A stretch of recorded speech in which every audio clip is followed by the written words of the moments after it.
1절 말씀 보면 여호와께서 집을 세우지 아니하시면 세우는 자의 수고가 헛되고 여호와께서 성을 지키지 아니하시면 파수꾼의 깨의 섬이 헛되도다, 이렇게 말씀하고 있습니다. 이 말씀을 묵상하면서 이런 질문을 던져봅니다. 여러분의 인생은 노력으로 여기까지 왔습니까? 아니면 은혜로 여기까지 왔습니까? 노력입니까? 은혜입니까? 은혜입니까? 예. 하나님을 믿고 왔음에도 불구하고 너무나도 힘든 가정들이 많습니다. 왜 하나님께서 우리 가정을 돌보시지 아니하시는가 탄식하며 신음하는 가정들도 많습니다. 그런 가정은 이 말씀에 어떤 대답을 하겠습니까? 하나님을 의지하면서 여기까지 왔습니다. 그런데 그렇게 믿고 기도했음에도 불구하고 남편은 30년이 지나도 하나님께로 돌아오지 않습니다. 내가 그렇게 신앙생활을 열심히 하는데 자녀의 길은 열리지 않습니다. 하나님을 평생 섬기는데도 고난의 길이가 너무 깁니다. 이렇게 힘들고 어려운 고통당하는 가정들에게 오늘 본문 1절 말씀은 어떤 의미로 다가오는지 생각해 보려고 합니다. 그렇게 고난이 오는데도 나를 떠나지 않았느냐? 아직도 나를 붙들고 있느냐? 하나님은 묻고 계십니다. 그리스도인의 승리는 어떤 상황 가운데서도 나를 붙드는 것이라고 주님은 말씀해 주십니다. 시편 73편 말씀 보면 아삽은 말할 수 없는 그런 고난을 겪으면서 내린 결론이 하나님께 가까이 함이 내게 복이라, 그렇게 고백합니다.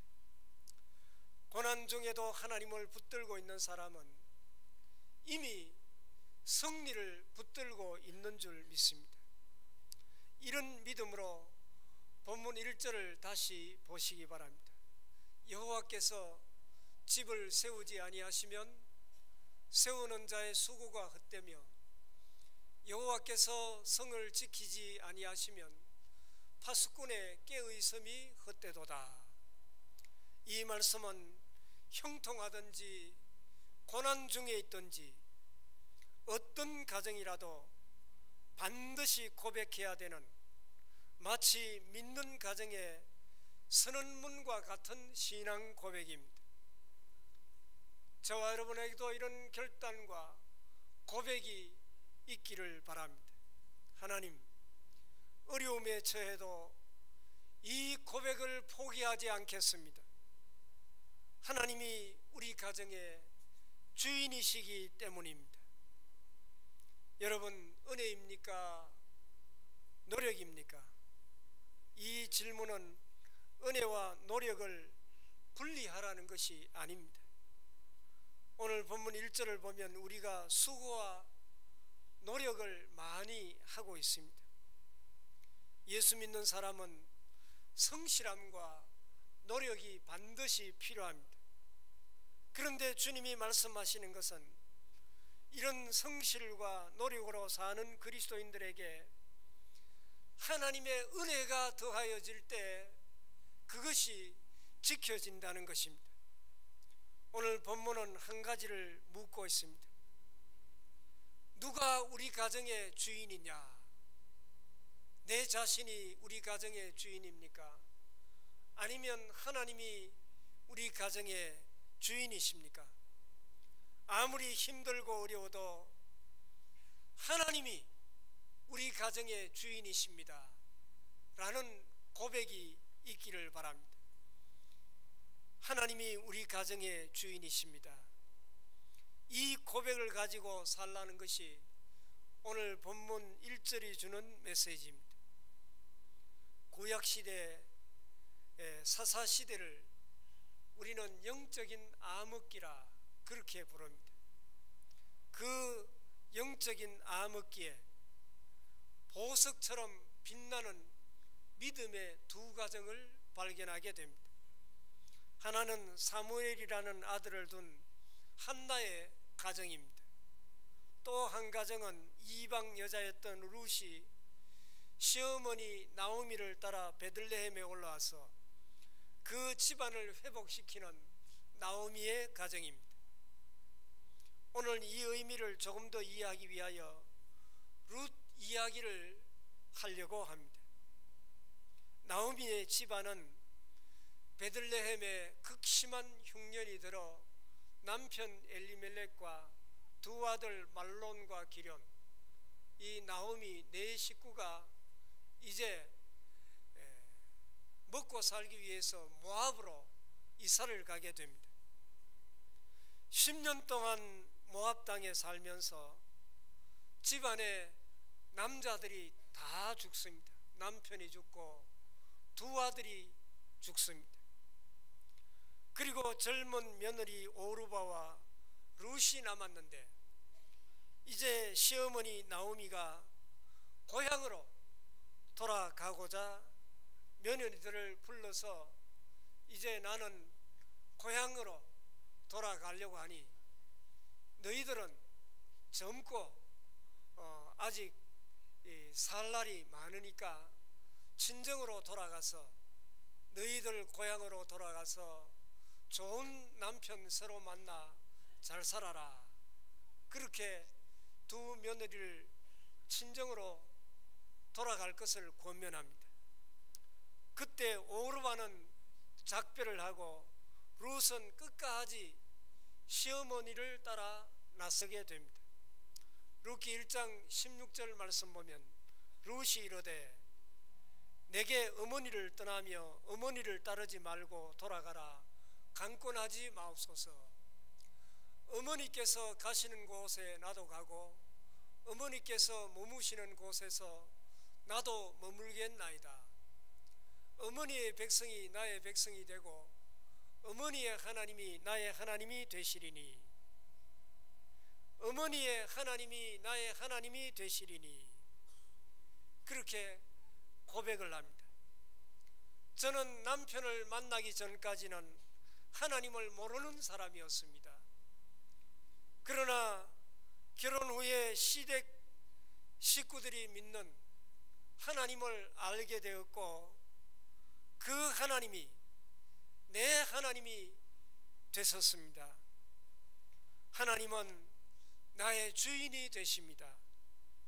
나는 하나님을 섬기겠습니다 하면서 시어머니를 따라 나섰습니다.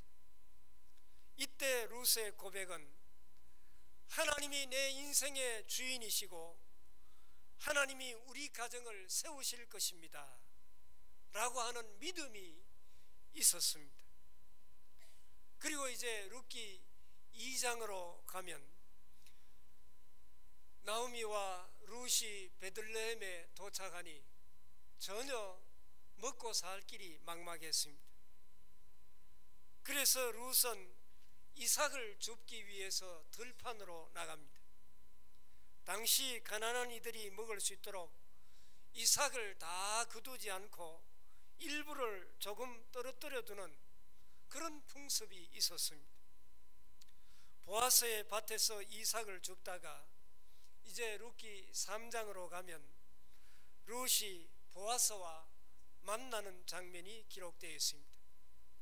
그리고 이제 마지막 4장에 가면 룻이 보아스와 결혼을 하고 자녀를 낳는데 놀라운 것은 그 아들이 다윗의 조상이 되었고 이 족보는 신약 마태복음에 이방 여자인 룻이 예수님의 족보에 기록되는 그런 놀라운 사건으로 연결이 되어집니다. 우리는 룻기 4장을 보면서 이 가정을 얼마나 하나님께서 회복시켜 주셨는가, 이 가정이 얼마나 복을 받게 되었는가 하는 것을 보게 됩니다. 나오미는 기뻐서 웃는 장면이 룻기 4장에 기록되어 있습니다. 이 가정은 회복되고 복을 누리게 됩니다. 그렇다면 이 집안의 복은 4장에서 시작된 것입니까? 아니면 1장에서부터 시작이 된 것입니까? 우리는 4장에서 비로소 나오미의 가정이 복을 받았다라고 기록이 되어 있지만은, 하나님은 룻이 아무것도 없고 앞날이 불확실하지만은 하나님이 나의 하나님이 되십니다, 하나님이 나의 주인이십니다 라고 고백하고 떠나는 룻기 1장 16절의 결단의 순간에 이 가정이 복된 가정이 된 줄로 믿습니다. 오늘 여러분의 가정이 어렵습니까? 아무 것이 없다고 할지라도 이 고백만은 가지실 수 있기를 바랍니다. 하나님이 우리 가정의 주인이십니다. 이렇게 고백하는 가정은 반드시 승리하게 될 줄 믿습니다. 믿음으로 승리했던 모든 가정들은 이 고백이 있었다는 것을 기억하시기를 바랍니다. 하나님은 우리 가정의 주인이십니다. 하나님이 나의 하나님이십니다. 이런 고백을 잃어버리지 않기를 바랍니다. 나오미의 가정의 복은 4장에서 시작된 것이 아니라 1장의 고백에서부터 이미 시작이 된 것입니다. 그러므로 우리도 이 고백을 가지고 지금 비록 힘들고 어렵다고 할지라도 내일의 복을 누리는 믿음의 가정들이 다 되실 수 있기를 바랍니다.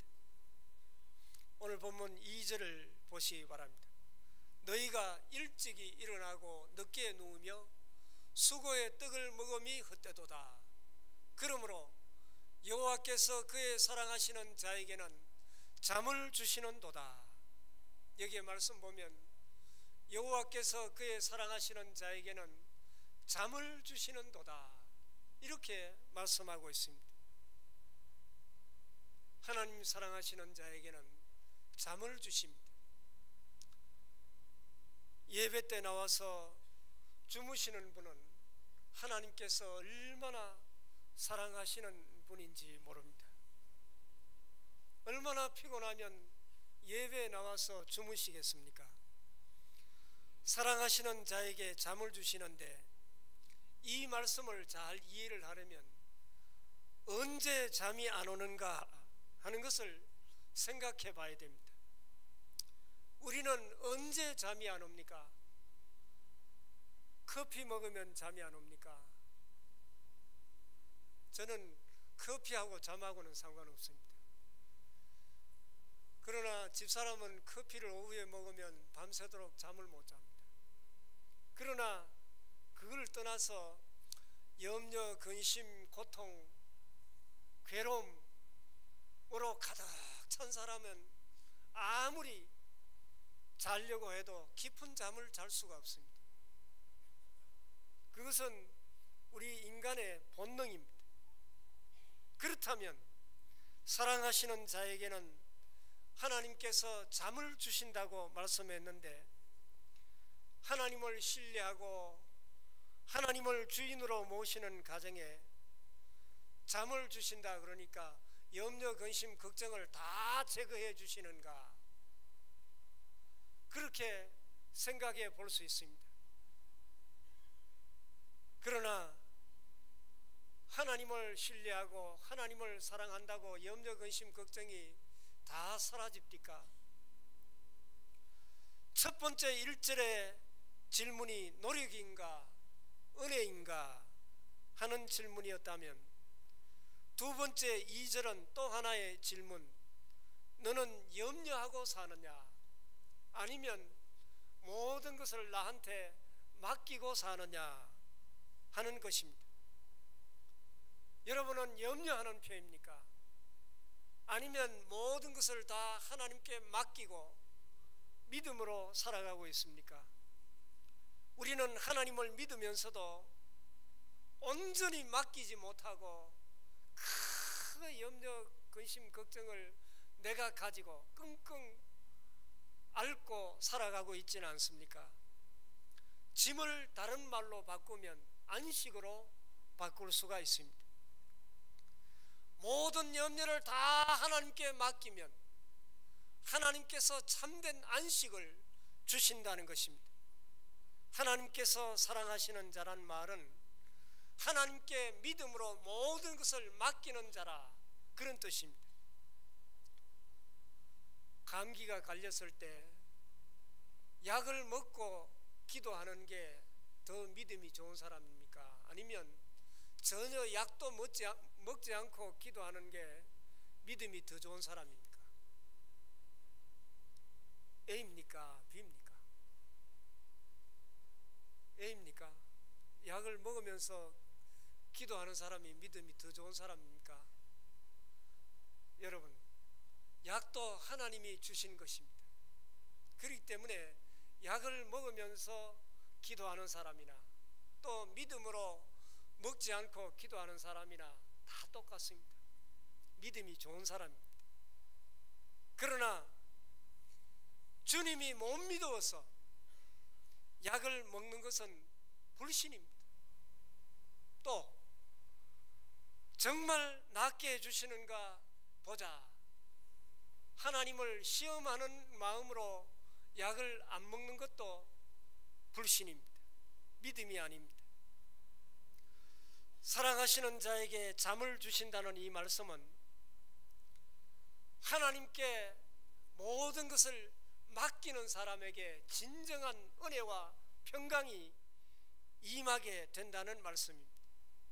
그렇다면 우리의 문제를 주님께 맡길 때 항상 내가 원하는 결과가 오는 것입니까?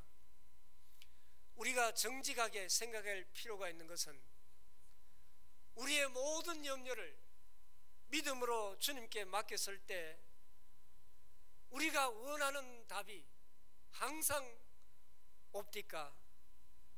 저는 그렇지 않을 때도 많이 있다고 생각이 됩니다. 아주 어려운 중병에 걸린 분이 믿음으로 맡기고 건강을 회복시켜 주실 줄 믿습니다. 그렇게 늘 기도하고 믿음으로 살았지만은 그 결과는 치유가 아니라 죽음이라면 우리가 어떻게 그것을 극복할 수가 있겠습니까? 그럴 때 우리가 잘 아는 대답이 있습니다.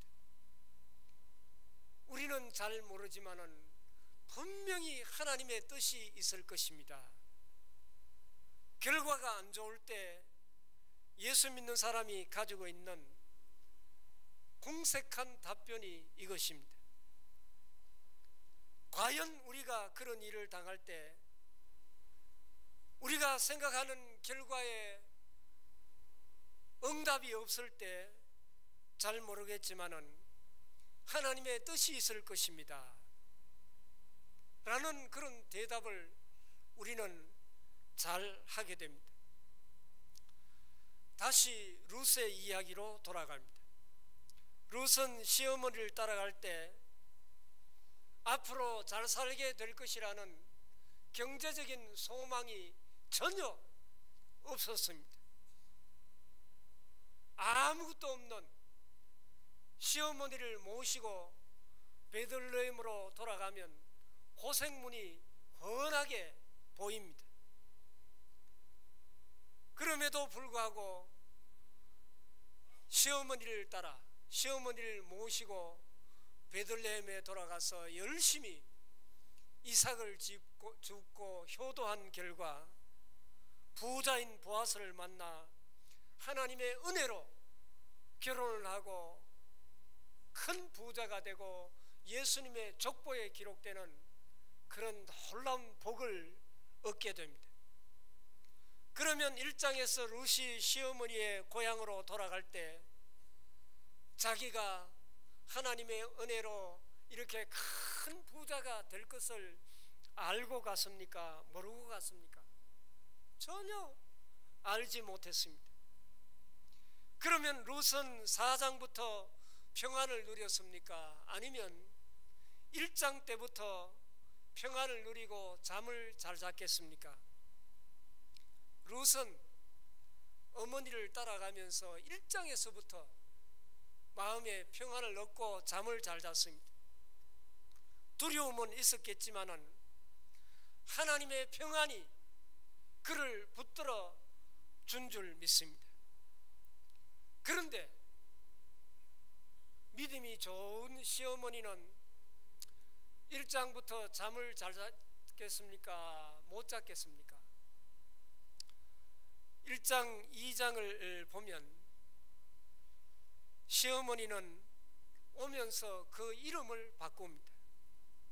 너무 부끄럽고 괴로우니까 자기 이름을 나오미라 부르지 말고 마라라 불러라, 그렇게 이름을 바꿔버립니다. 나오미는 하나님의 기쁨, 나의 기쁨, 그런 뜻입니다. 마라는 쓰다, 괴롭다 하는 그런 뜻입니다. 쉽게 말하면 나오미는 교회 생활을 오래 하신 권사님 수준입니다. 그러나 룻은 이제 막 교회에 등록한 초신자 수준입니다. 그런데 초신자는 모든 것을 맡기고 평안히 잠을 잘 자고, 어머니는 괴로워 고통을 호소하며 잠을 제대로 자지 못합니다. 이렇게 룻이 1장부터 평안을 누릴 수 있었던 것은, 안식은 우리가 하나님의 품 안에 있다는 것을 깨달을 때 오는 것임을 알았기 때문입니다. 그래서 우리가 즐겨 부르는 찬송 중에 주 안에 있는 나에게 딴 근심이 있으랴, 십자가 밑에 나아가 내 짐을 풀었네, 그렇게 찬송합니다. 그런데 우리는 어떻습니까? 주님 앞에 나와 십자가 밑에 나와 내 짐을 다 맡기지 못하고 풀지 못하고, 기도하고는 그 짐을 주섬 사가지고 또 그냥 가지고 갑니다. 절대로 십자가 밑에 내려놓지 않습니다. 그러니까 참된 안식과 평안이 없습니다. 평안과 안식은 어디에서부터 옵니까? 우리를 안아주고 계시는 하나님 안에 참된 평안이 있다는 것을 깨달으면 두려움 중에서도, 고통 중에서도, 풍랑 중에서도 진정한 평안을 누리게 될 것입니다. 하나님은 어떤 가정에 안식을 주십니까? 2절이 그 답을 우리에게 주고 있습니다. 하나님께 맡겼지만은 결과가 안 좋을 때 하나님의 뜻이 있을 것이라고 하는 것이 틀린 공색한 답변이 아닙니다. 우리도 믿지 아니하면서 그런 말을 할 때 공색한 답변이 되는 것입니다. 그러나 우리가 정말 그 말을 믿는다면, 정말 믿음 있는 사람이라면 아무리 기도해도 해답이 없고 오히려 결과가 안 좋은 쪽으로 결과가 주어진다고 할지라도 그때 우리는 믿음으로 담대히 말해야 됩니다. 하나님의 뜻 가운데 있는 것입니다. 분명히 고난 가운데도 하나님의 뜻이 있습니다. 이것을 믿음으로 말하면 하나님의 은혜요 능력이 되는 것입니다. 그리고 더 위험한 것은 전혀 믿음이 없는 사람에게 이런 말을 함부로 하면 오히려 큰 상처를 받게 됩니다. 그렇기 때문에 가만히 있는 것이 믿음이 없는 사람에게는 지혜입니다. 그러나 적어도 믿음을 가지고 사는 사람들 사이에는 하나님께 모든 것을 맡겼을 때 우리 눈에 정반대의 결과가 펼쳐진다고 할지라도 하나님의 뜻이 반드시 거기에 있다는 것을 믿음으로 선포할 수 있기를 바랍니다.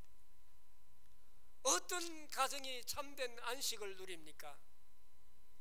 은혜인가 노력인가를 물어보시는 하나님은 다시 염려하고 사는가, 아니면 전적으로 하나님을 믿고 하나님께 맡기고 살아가고 있는가 하는 것을 묻고 계십니다.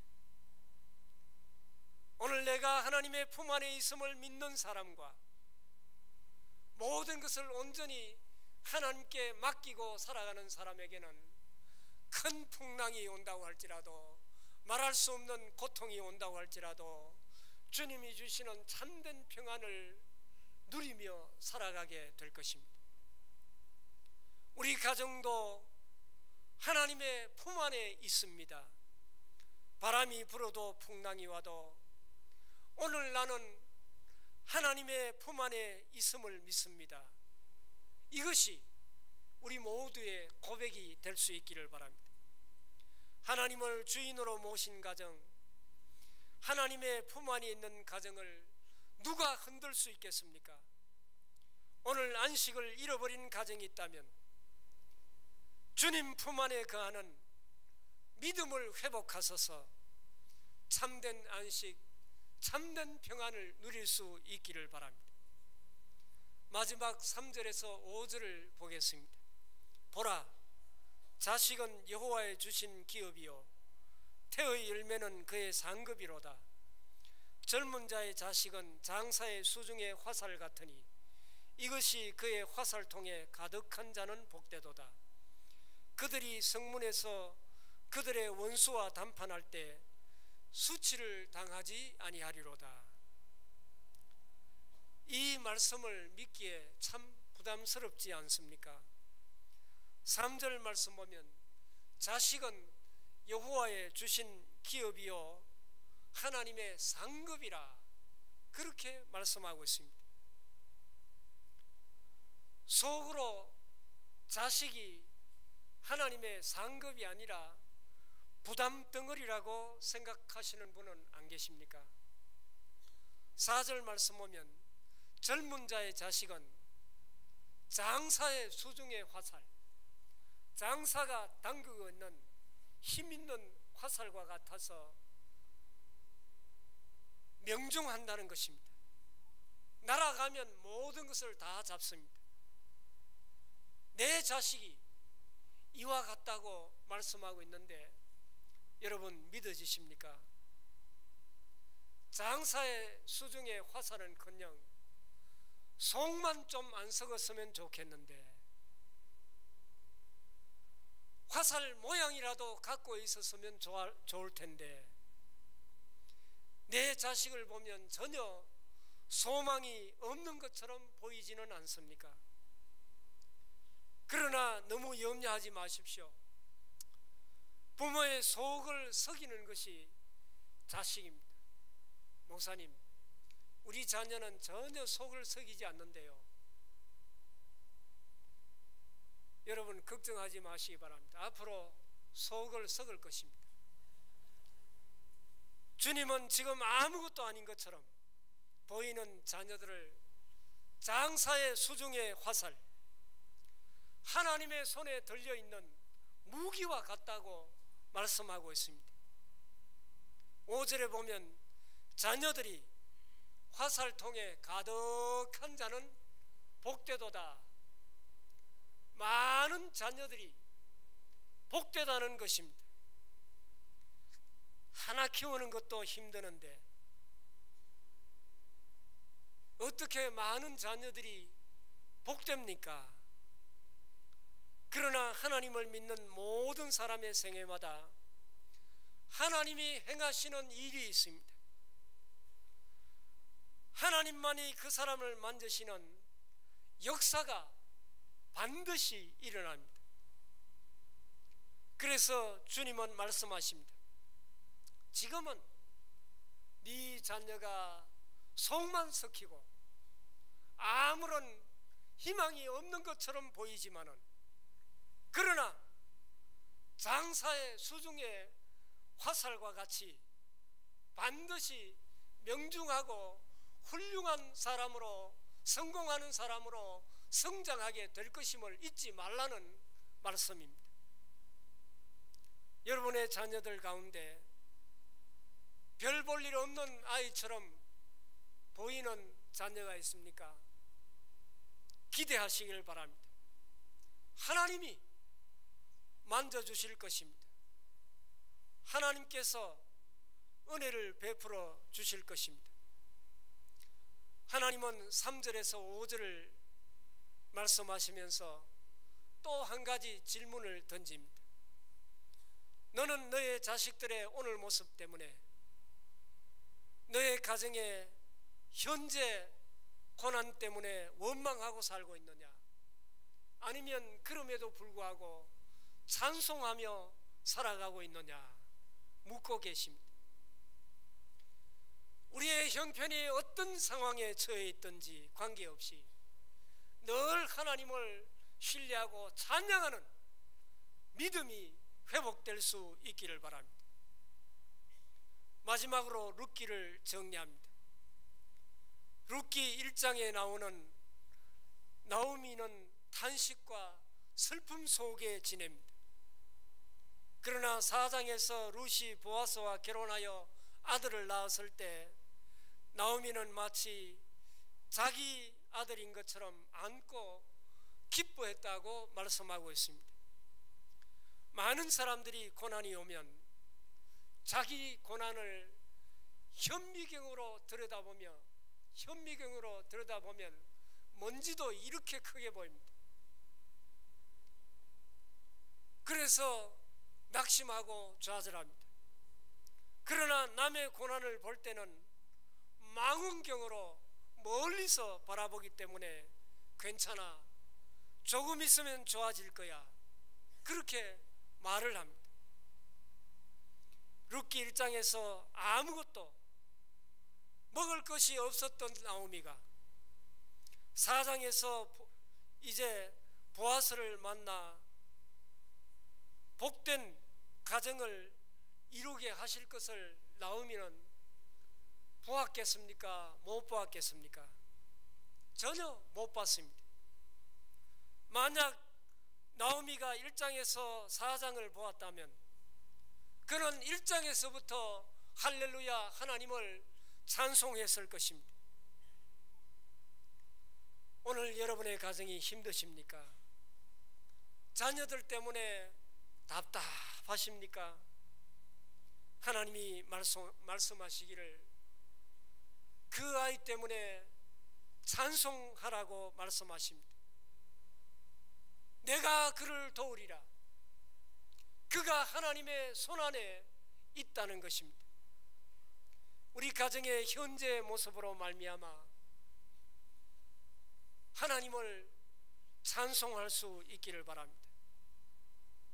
이 믿음을 주시옵소서.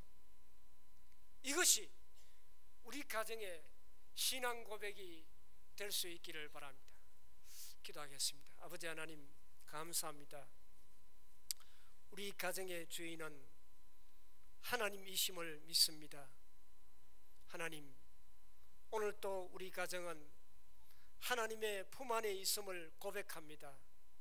하나님, 우리 자녀가 아직 잘 되는 것이 하나도 없다고 할지라도 하나님의 손안에 있음을 믿습니다. 우리 가정의 오늘의 모습으로 인하여 믿음으로 하나님을 늘 찬송하는 우리 가정이 되게 하여 주시옵소서. 오늘 시편 127편의 말씀이 우리의 신앙 고백이 되는 능력의 말씀이 되게 하여 주시옵소서. 그리하여 우리 모든 가정이 참된 안식과 평안을 누리는 믿음의 가정들이 다 되게 하여 주시옵소서. 예수님 이름으로 기도하옵나이다. 아멘.